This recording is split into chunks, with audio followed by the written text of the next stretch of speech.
Hi everyone, how are you? Good morning, good afternoon, good evening to all of you. So let's start connecting today with the chakra of our knees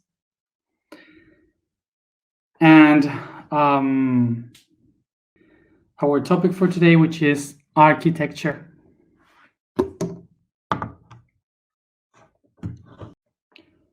So let's begin with this topic, which is one of the beauty arts that affect us the most, because it's about space, and all of us are affected by it because we all live surrounded by space, by places. We all move through places in our life. We cannot escape from that. So all the spots that we can go has architecture. So let's go to understand what is architecture. So perhaps maybe architecture is not affecting us as the beauty like the other arts had, like music or painting, dancing, which are much more moving in our emotional.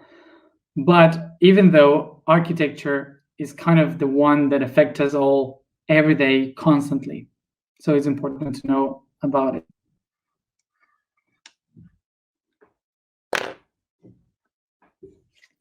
Okay. Architecture comes from the word arche, that means principal, main, first. Tecton, that means constructor, the one that builds. That comes from the word tech in their language, meaning to weave. And the suffix ura, that means product. So basically, architecture is the product made by the first or the main constructor.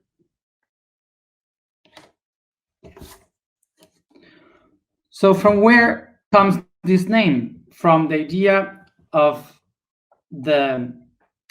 from the time in which we started to need someone that guide the construction of something. So to go to the past, to go to the first people that started to build, we have to remember that we at first were nomads. We travel along the Africa and Middle East, and we were following the animals and building some tents and then keep going. So there were many people that were traveling around. But eventually, when they started to become sedentary, so they discovered the agriculture and they started to build the place for the animals and so on, they had to stay close to the animals and the fields that they were taking care of. So they started to have to build houses.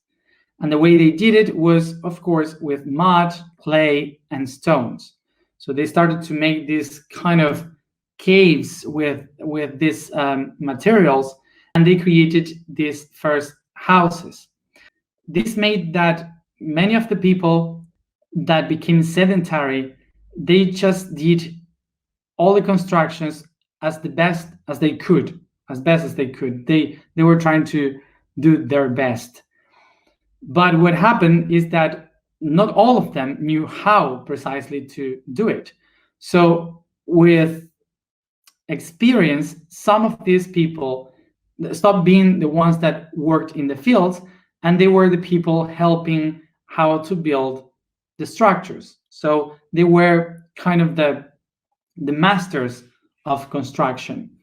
So because of this, they were guiding others, and they were called, of course, the main constructors, which in Greece was called the architect. At first, of course, people weren't called they weren't called architects because they had no idea what it was to be an architect, but they were people that had a lot of vision, that they knew how to make things, how to take matter and to make something new, a tool to solve problems. So it was said that they have ingenuity. Is that how you say it in English? Ingenuity. So so they were kind of called that they had a genie, that they were genius. Let's go into the history of this. In the first, of course, that people was not called like architects. As I said, it was ingenuity. So this means that you have a genius. Okay, ingenuity is that you have a genius. What is genius? Genius comes from the word gen, that means origin, that means to give birth. And it's a word that we relate to being born. So in the old traditions, they said that in the moment you are born, you have someone that accompanies you throughout your life. Today we call that the guardian, the angel that is guarding us through our life. We can call it our guides or masters. In the past, they call it the genie, which means the one that is from the moment of birth. That's the meaning of genie. Okay, so this being that accompanies us from another levels, protecting us through our lives, through our life. So this being was the one that we know now as a genie, the genie of the lamp, for example. The old traditions, that there were some genies that they sit here and they speak to you and they accomplish your dreams. Well, basically, this story is because the idea that the old people had in that time was that there were some genies from the moment of birth, that they were helping us to solve problems, to keep alive, and to have ingenuity, which means that whenever someone has a problem, this genie can tell to the ear what to do, so we know how to solve the problems. We ideas. They help us to solve our problems. So this is why we used to say that the genies accomplish our desires, our wishes. So throughout many years, thousands of years, the people used to celebrate the genies and to give something in return to those genies. And because they were called genie, because they were from the moment of birth, they would give these gifts and these ceremonies in the moment of birth every year. So every year they would celebrate and give offers to their genies. And that's the origin of celebrating the birthday. Before, we didn't celebrate birthday in all cultures. We were just celebrating the genie that we had. So that's interesting to know. And so it was the celebrating for them.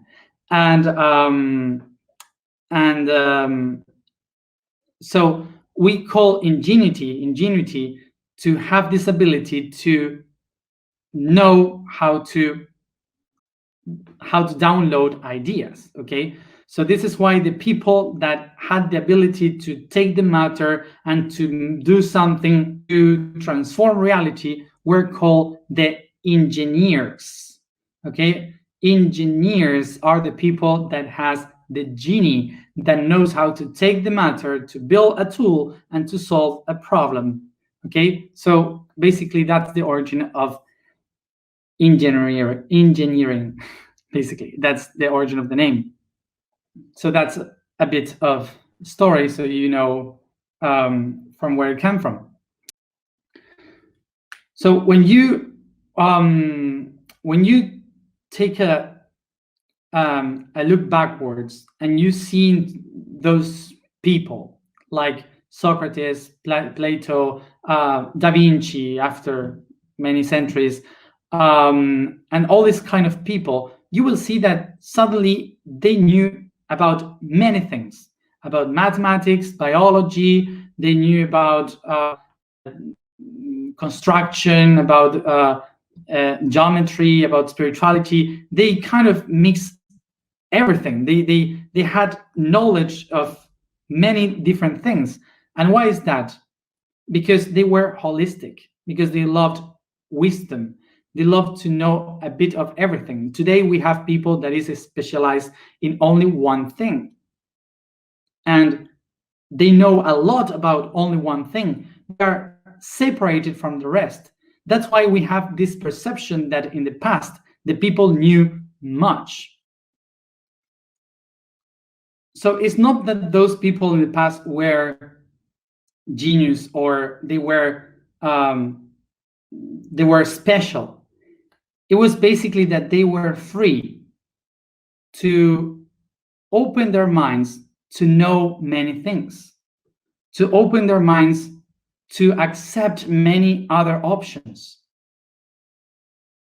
That's not to be super human. No, it's basically that they were open to receive, to question reality, to wonder.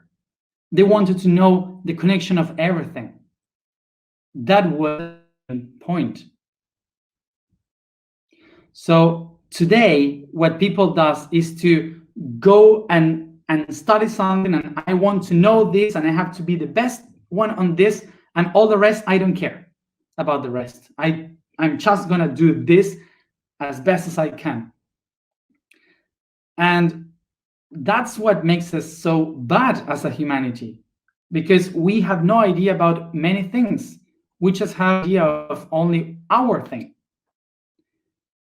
But in that time, they were so open to any possibilities that they were kind of the hippies of that time. They were open to receive. They were having sex all together, all the time. They were taking drugs. They were just wondering, what if, like drug addicts or the people that use things. So they were that. They were living in peace. They were thinking, sharing, and open to everything. Open to receive, to understand, to share. They were not close to anything. That's why we look at them as genius, that they do many things. So eventually, some of these philosophers understand that everything in the universe, everything that they were trying to understand, was all related through mathematics and geometry. That you can take any one of the arts, any of the knowledge, anything that they could possibly try to understand, music, paintings, everything, and it will all summarize in numbers and patterns. And these numbers and patterns were kind of shaping the whole reality. So they started to understand that flowers, trees, the sun, the moon, astrology, astronomy, biology, arts, everything was related with numbers and geometry. That was the summarize of everything. So what they started to do is to say, if we want to understand God, the divinity, we have to think in terms of numbers and geometry. So we have to live that by building, using that to feel the connection with the divinity. So what they did was to take the ingenious people to turn all these numbers and geometry into one of the main and most important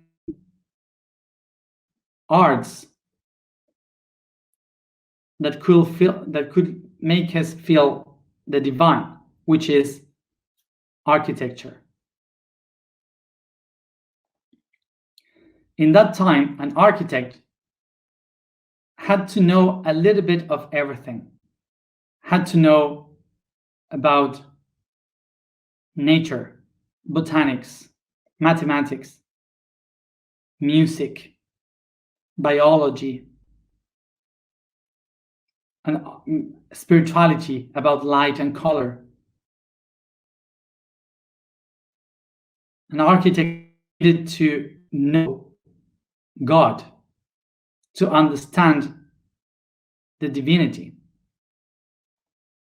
Al universo se le llamaba el gran arquitecto, el arquitecto que diseñó todas las cosas. Y los arquitectos en la Tierra solo estaban tratando de entender cómo había creado las cosas. This is why they created the idea that God, the universe, was called the great architect. And this great architect was the one that designed all things, that designed everything through mathematics and geometry. So the architects were willing to connect with the idea of the divine through construction. So people eventually, when they accomplished to get a bit of everything to understand the whole, they were able to build things like the pyramids, for example, that even today, people have no idea how they were built. And this is basically because people from today are looking into the pyramids from the point of view of just engineering, of just structural construction, slavery, architecture. But in that time, it was not only that, it was many other things. So this is why architecture is one of the most important ones to understand the whole universe, not only to make a planning and to build a house or a building. Architecture goes beyond, goes to try to understand how everything was created, how to build reality.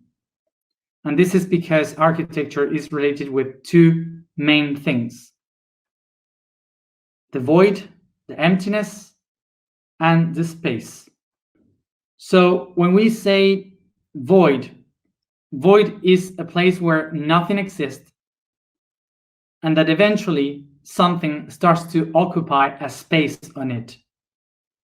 Like, for example, a desert, a forest, a mountain. They are architecture, they are constructions, because they have a mathematics on it, they have a geometry on it.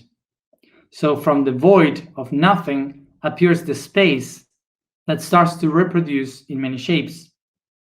So space is basically where the architecture can be done. So this space, when you modify the space, whoever modifies the space, it turns immediately that space into architecture. Like a very old human that creates a path along a place, someone that constructs a small dam someone that makes a boat, that carves the land to sow a seed. Whatever someone is doing with intention to modify a space where that person is considered the first builder or constructor of something, even if it is just a tool, not a house. That's why it's architecture. Whatever we do with ourselves, inside or outside, is basically architecture. So if we want to modify ourselves, to transform ourselves, we have to become architects. So to build ourselves into a new shape, into a new reality, we have to take in account the sacred trinity of architecture that I tried to write here, just in case that, I don't know if you are going to see it, but anyway, I will let it here. Beauty, firmness.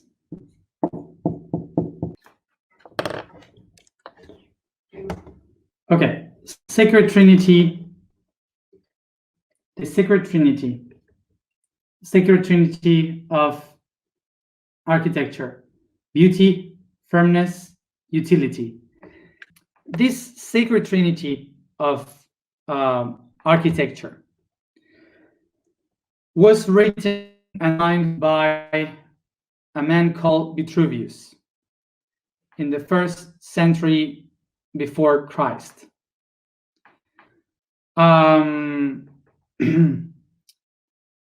For sure, you know the name Vitruvius because Da Vinci has done the Man of Vitruvius, which is a drawing that he made honoring this architect that has written how the architecture works.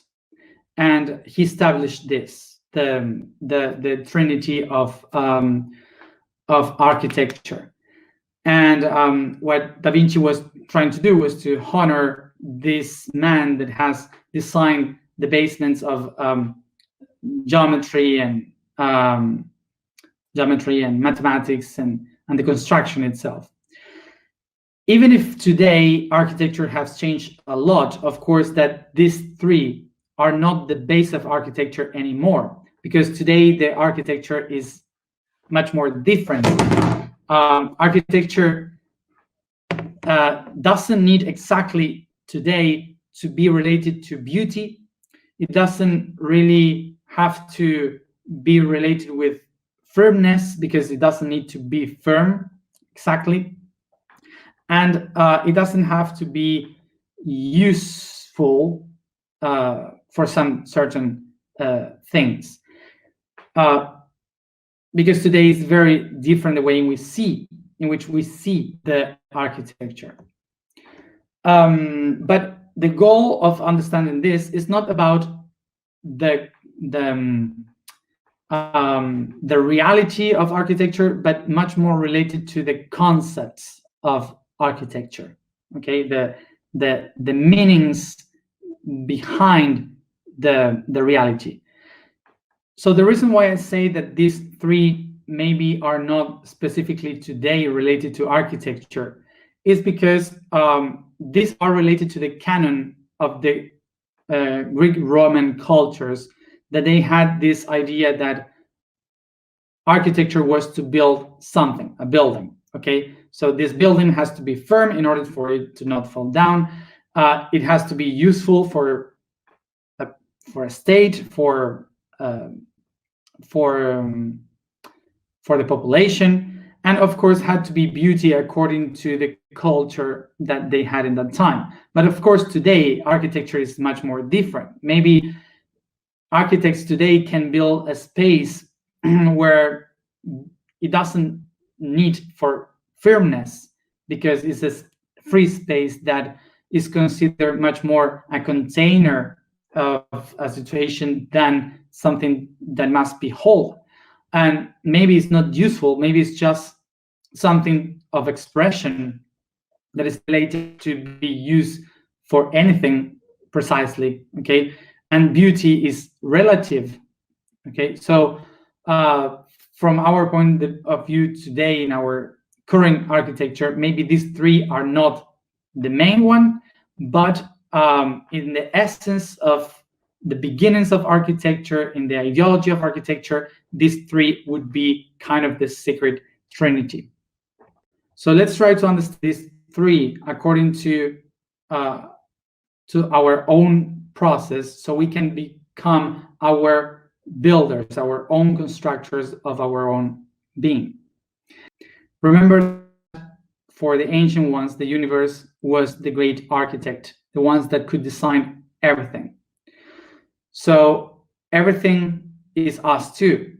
We are also part of this creator, of this creation itself. So this is why we also have within ourselves power of creation. We also can build our own realities. So the first thing is that we have to remember that the main structures in the universe are created through particles. Particles are the main and first reality that we can perceive in the universe through the waves of time and space. So these particles has two different ways of being seen, which is positive and negative. And this positive and negative are trying to find a medium point to storage energy, to find balance. And this is why they create atoms, the conjunction of different particles that will find a utility in their own energy, which is exchange and save energy. This is why utility comes from. So from that atomic reality, they start to build structures that are bigger and bigger, and they evolve trying to, of course, to save energy and exchange energy. So after all these thousands of years of evolution, we have these bodies made up with cells and organs. And when we look into them, each one of them has a goal, a purpose of exchanging and storing energy. Okay, so each one is useful for something. So each one has a utility. So then, with this exchange of energy, these different parts of energy will try to find a structure that holds as much as possible this exchange energy and saving energy. And that's what we call firm.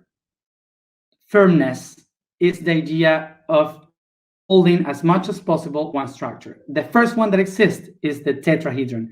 The tetrahedron is the basement for all the patterns that will exist in the universe, because it's the most stronger one. It's impossible to break in the universe.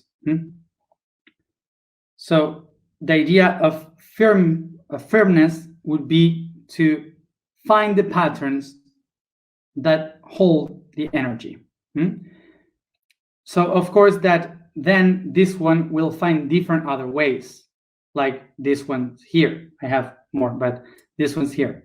So all these structures are going to be the firmness that the structure needs in order to save energy.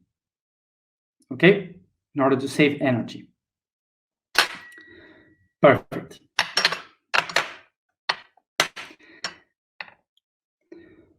So then from this multiplication comes the third part, which is beauty. Beauty comes when you have these structures and suddenly you are able to design structures from it, like this beautiful flower of life, or here with this structure, suddenly you get this, and you find the Star of David, and many other structures that will appear, giving beauty to all creation. Many possibilities to create. So, of course, that this is the reason why ancient ones call God